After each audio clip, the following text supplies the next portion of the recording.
Do you believe that there's such a thing as the typical black experience?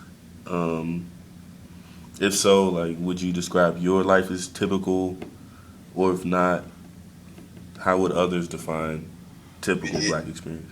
Yeah, I mean, so I don't really know what a typical black experience would have been like at Duke. I feel like one of the things that we really had it both ways. So there was a very strong African American community that included the Black Greek community. It included athletes. Um, it included people from different socioeconomic backgrounds. But even within that community, there were people who like hung out with all types of people and did all types of events. And so, you know what I can say is like while I was there at Duke, and again, this is over 20 years ago, you know, there wasn't a whole lot of pressure to be some kind of authentic black person.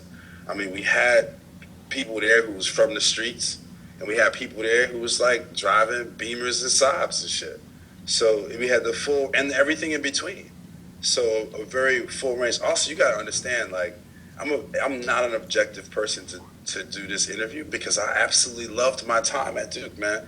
I mean, I had an exceptional time while I was there, and I feel like I was good in all of the communities that were there from a social perspective. And I didn't do that well academically, but I definitely had a good time while I was there. And I think Duke was one of the most unique places to do that. You could, at the time in which I was going to college, you couldn't have the kind of black experience that I had at Duke at any other elite institution. You couldn't have it at Harvard. You couldn't have it at Yale. You couldn't have it at Dartmouth. You could not have it at Princeton.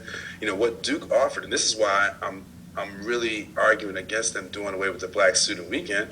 What Duke offered was a legacy of black achievement and black social interaction that literally no other institution of its caliber could offer to young people in the late 80s and early 90s. I don't know if that's still the case. That's just what it was when I was there.